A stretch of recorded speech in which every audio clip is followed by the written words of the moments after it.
Bueno, mis hermanos, esta semana, este domingo, hoy no vamos a tomar el tema sobre los principios que hemos estado hablando, sobre los principios del establecimiento del reino de Dios, sino que vamos a hacer un paréntesis y vamos a hablar de la obra de Jesucristo.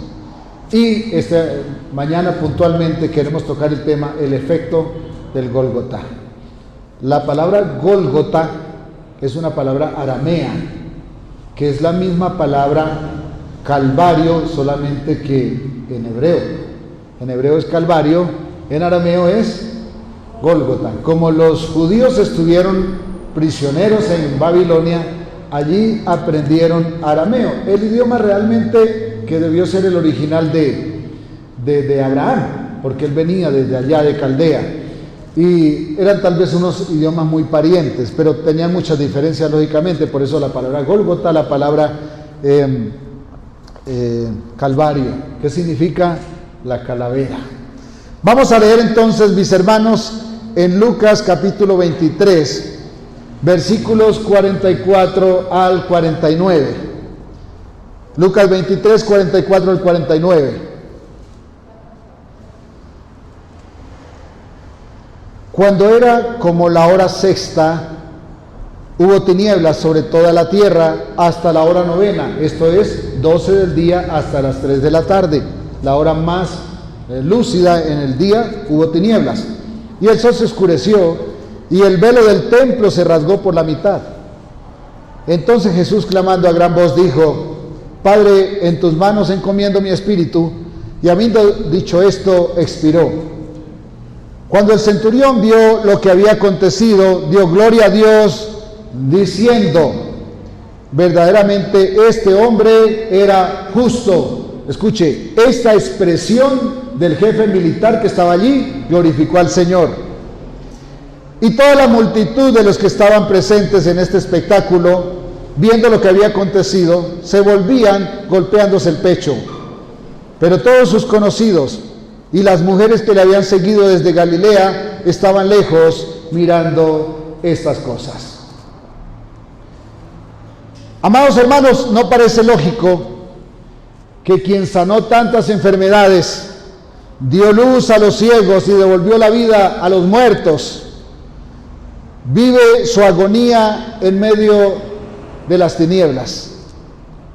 Aunque el día estaba en su pleno esplendor, las tinieblas fueron entre las 12 del día y 3 de la tarde.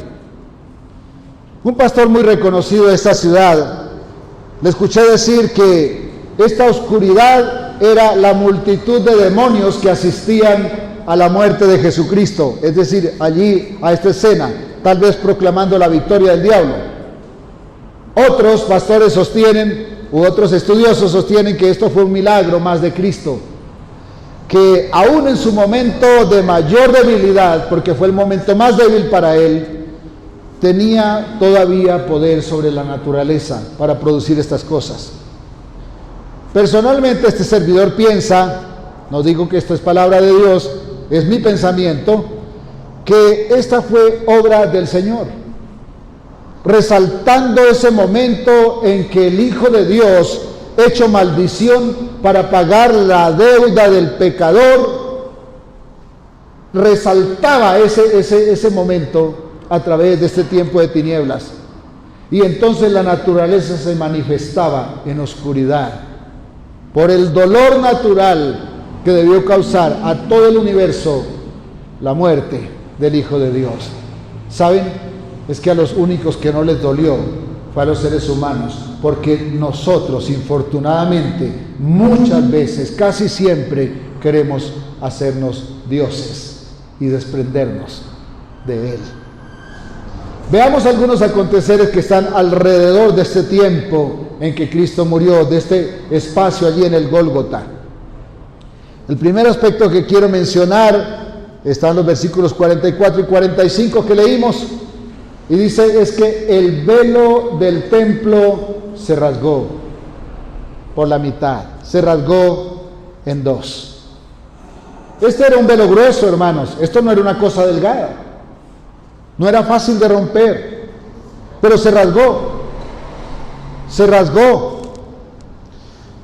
Miremos, hermanos, que es justamente en momentos de oscuridad que el velo se rasga.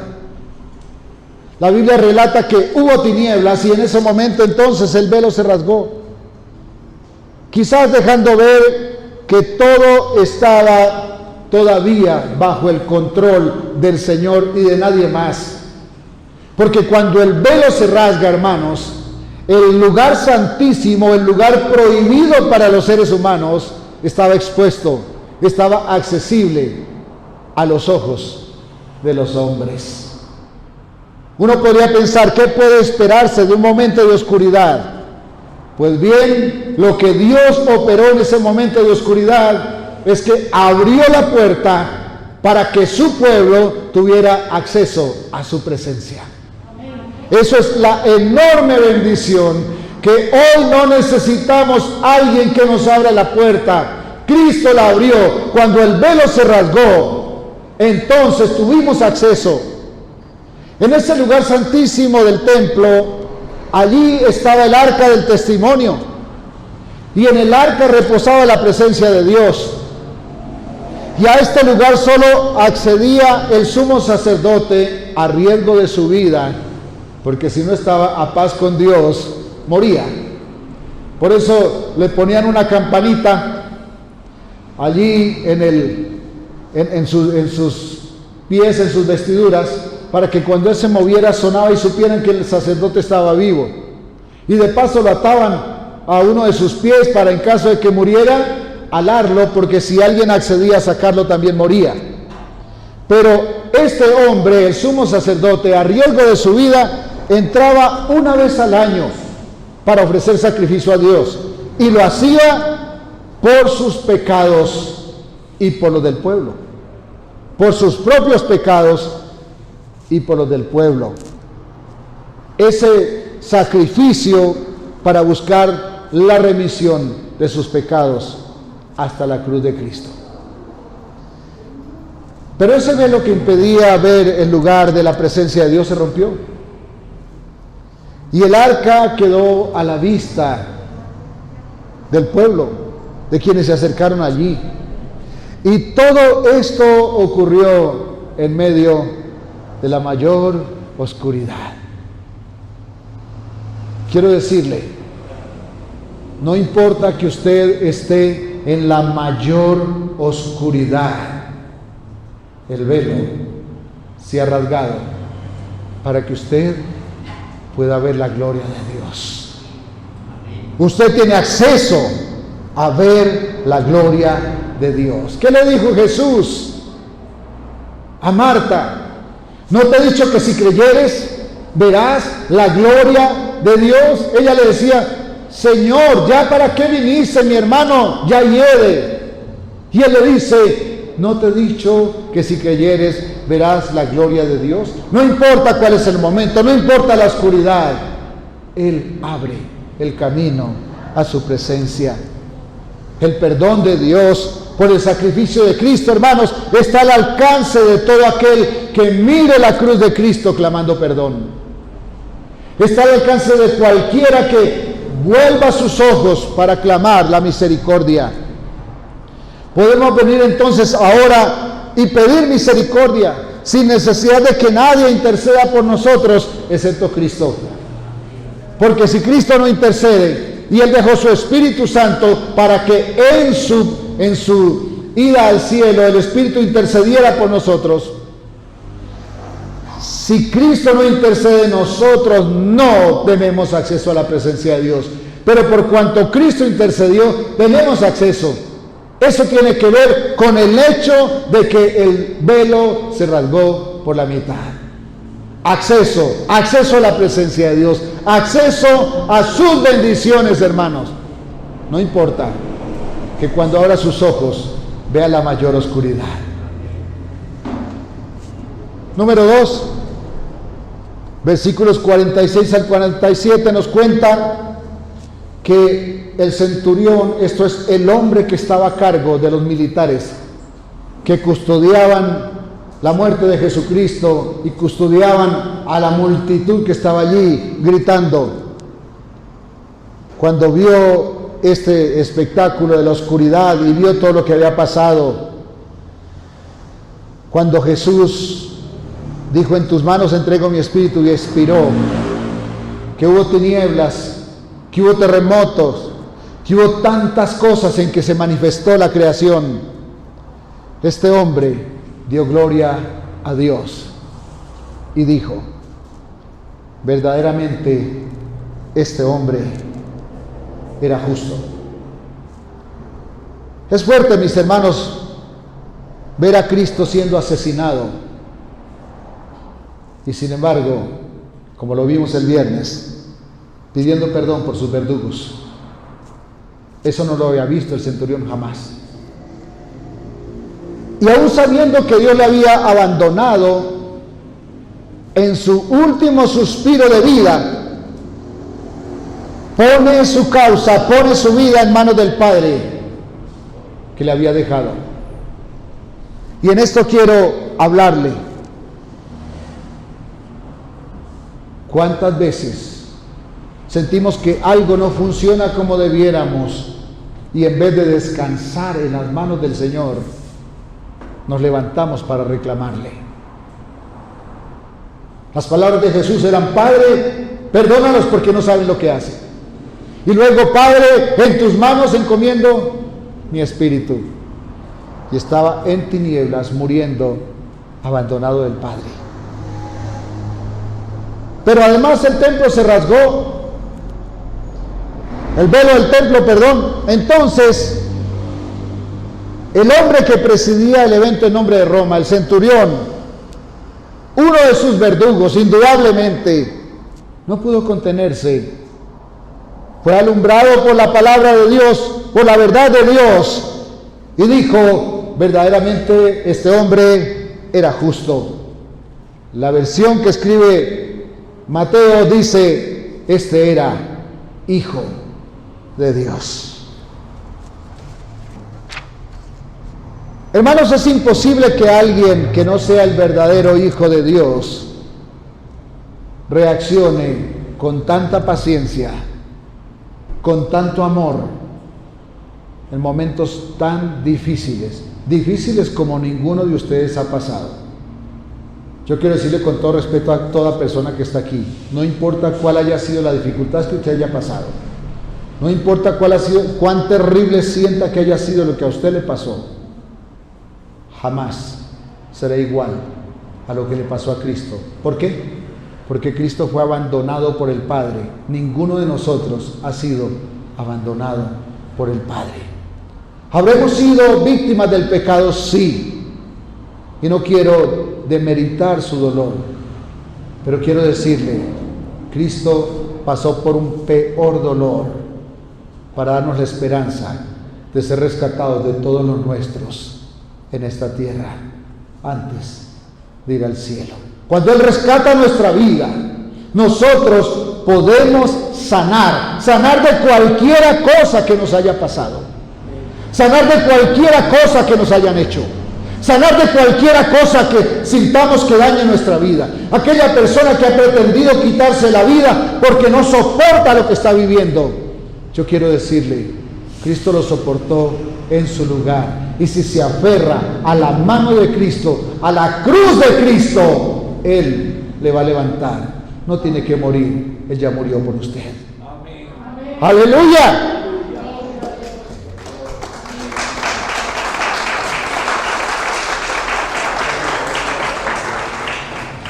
Ahora medite por un momento.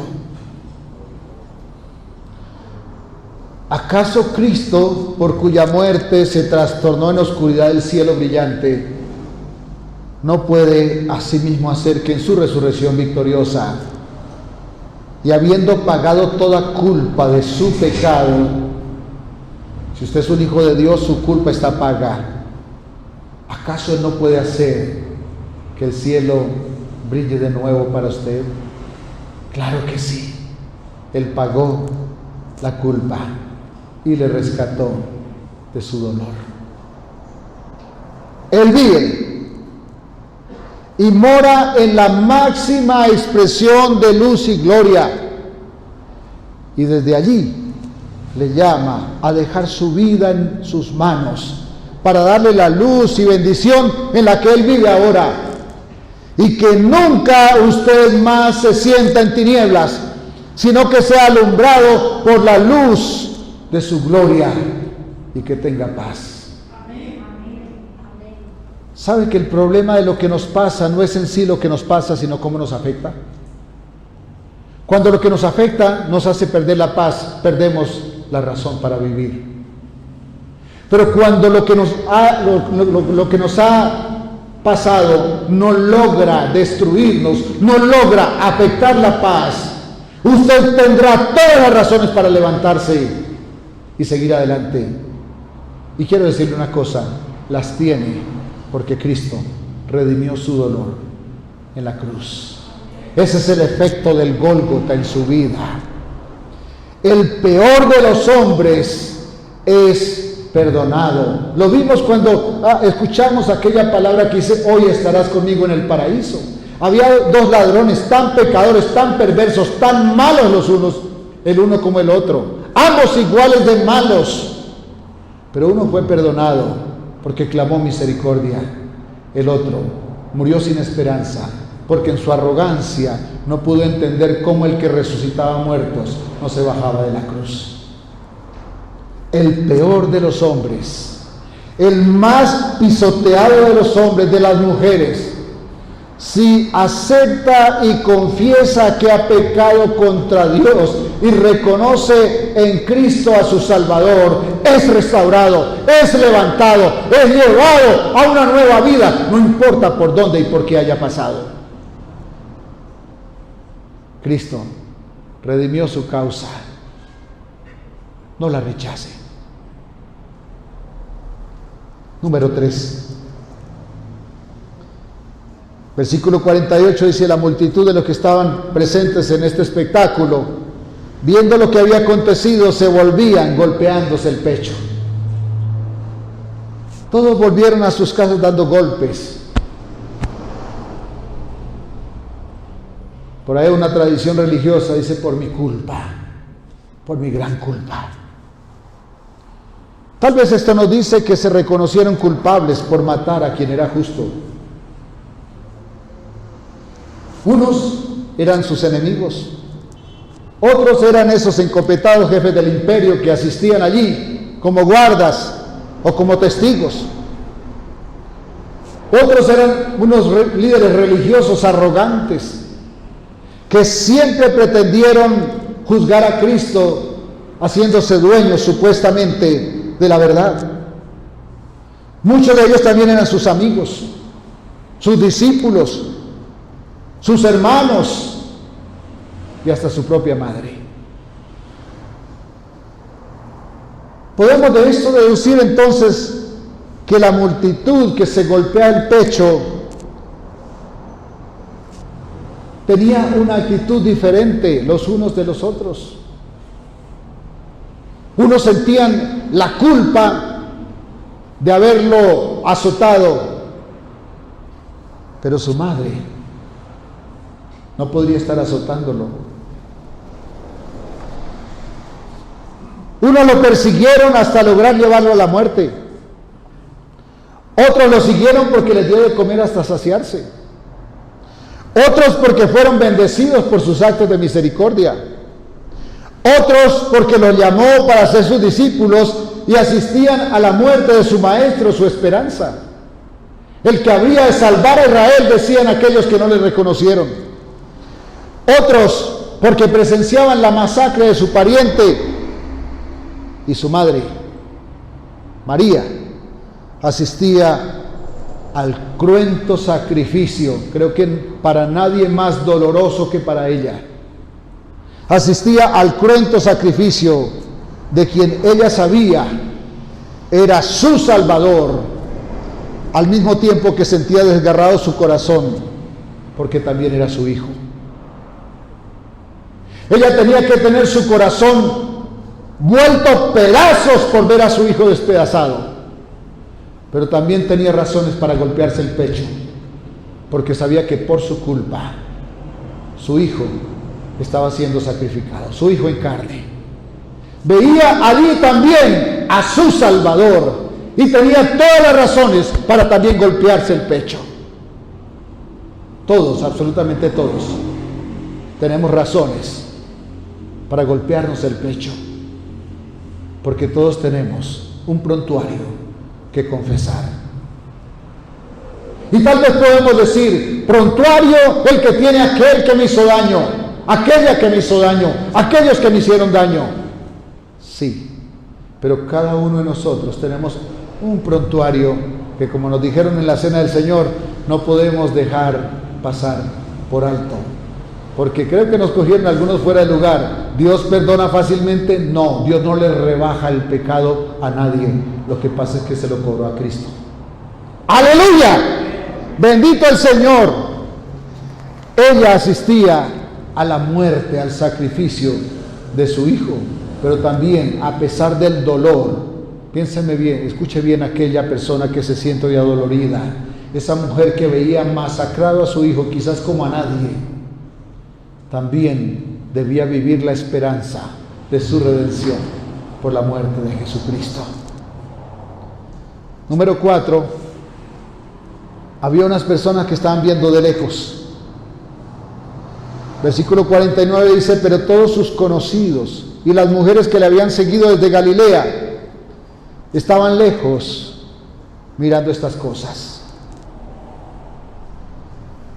Llama la atención que sus conocidos y quienes se tomaron el trabajo de seguirlo desde Galilea hasta Jerusalén, ahora ven este cruento espectáculo de lejos. La distancia que recorrieron fueron más o menos 196 kilómetros, siguiendo los pasos de Jesús. Tal vez porque en sus momentos difíciles el Maestro estuvo con ellos. Pero ahora que Él está en el momento más crítico de su vida, solo lo ven de lejos. Claro, uno puede pensar que la distancia se explica en el dolor que les produjo tan cruento crimen. Uno puede pensar, bueno, es que son sus conocidos, no son capaces de ver semejante situación. En estos días, un amigo de nuestro hijo vio cómo su amigo se quitaba la vida frente a él y tuvo que ir a psiquiatra, porque son cosas que difícilmente una persona soporta. Pero ¿saben una cosa? Hay una verdad detrás de todo esto. Es que ninguno de nosotros quiere estar cerca en los momentos más críticos de la vida, porque no lo soportamos. O quizás porque simplemente no sabemos cómo actuar frente a semejante situación. El mundo jamás asistió a una masacre que involucrara tanta humillación, tanto escarnio, como la masacre de Jesús. ¿Y sabe una cosa? Fue por amor de usted y de mí. De ustedes y yo, que muchas veces nos quejamos por lo que nos ha pasado, y tal vez con sobradas razones. Pero si tenemos miles de razones para quejarnos, para renegar, tenemos todas las razones del mundo para levantarnos, porque Cristo sufrió lo indecible por amor de usted y de mí. Fue por amor. ¿Puede comprender ahora el precio de ese sacrificio? Fue por usted y fue por mí. ¿Cuál es su actitud frente a este sacrificio, el de Cristo, en este momento? ¿Quiere vivir siempre cerca de Él, o quizás quiere continuar viéndolo de lejos? Las personas más cercanas estaban de lejos. ¿Dónde debe estar usted? Una vez Cristo le dijo a un religioso que se acercó a oírlo: no estás lejos del reino. Pero ¿saben? Reflexionando un poco, tampoco le dijo que estaba en el reino. No estaba lejos, pero no estaba en el reino. Quiero preguntarle una vez más: ¿dónde está usted? Usted y yo pecamos porque quebrantamos su ley, su palabra, la vida. Su palabra que es santa y tan perfecta como Él mismo. Y como la ley quebrantada es eterna, Dios, siendo justo, debe dar un castigo eterno.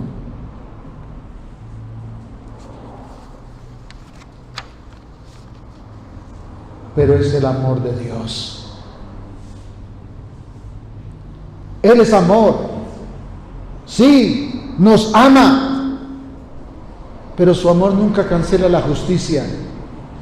El hecho de que Él nos ame, y tal vez por eso fue que hace rato cuando mi hermano hizo la pregunta, pues caímos fácil. El hecho de que Él nos ame no significa que no nos tiene que castigar. Tiene que castigar porque Él es justo. Pero como lo dije hace rato, lo que pasa es que Cristo pagó. Y si Cristo pagó, los hijos de Dios tenemos un aviso que dice totalmente cancelado. No tenemos deuda. Como hemos pecado, esa falta debe ser pagada con un castigo eterno. Y Cristo lo pagó en la cruz. Jesús no necesita nada de usted ni de mí, hermano, hermana. Nada, absolutamente nada. He escuchado muchas veces los predicadores decir, es que Dios necesita que usted tal cosa. Dios no necesita nada, no se necesita sino a sí mismo. El que necesita es usted, el que necesito soy yo. Por eso venimos pidiendo misericordia, su gracia, su misericordia, su amor para ser regenerados y recibir el derecho de acercarnos confiadamente al trono del Dios del cielo y alcanzar misericordia.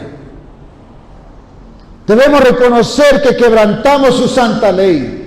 Debemos renunciar al pecado y dar todo nuestro ser para que Él gobierne nuestra voluntad, nuestra conducta, nuestros deseos, nuestra vida entera. Si lo hacemos, hermanos, si hoy usted le dice, Señor, yo reconozco que he pecado, recíbeme porque no soy nada sin ti, Él le va a recibir, porque al que a Él viene no lo echa fuera. Él no le va a preguntar, ¿y cuál es su pasado? ¿Y cuál es su presente? Le va a decir solamente, venid a mí, los que estáis trabajados y cargados, y yo os haré descansar. Por favor, si comprende su llamado, por su favor, por su bendición, si comprende ese llamado, si hoy ha sido iluminado acerca de este llamado y quiere recibir perdón de Dios por su pecado, ore conmigo un momento. ¿Qué tal si nos ponemos en pie un momento? Y quiero invitar a todos los hermanos que quieran confesar esta mañana que necesitan más del Señor, quiere confesar su pecado, y a quienes no lo quieren hacer o quien tal vez ya lo hizo, le invito a que acompañe a quien lo haga para que se escuche una sola voz y nadie quede en evidencia. Y diga conmigo así, yo le voy a guiar. Padre mío, confieso que he pecado y que merezco ser condenado eternamente por mis faltas. No tengo cómo pagar el precio de mi redención. Por eso recibo a Cristo como mi único y suficiente Salvador, mi Rey y mi Señor. Perdóname y recibe mi vida. Te lo pido en el nombre glorioso de Jesús. Amén. Amén. Dios los bendiga. Un abrazo para todos. Pueden tomar asiento.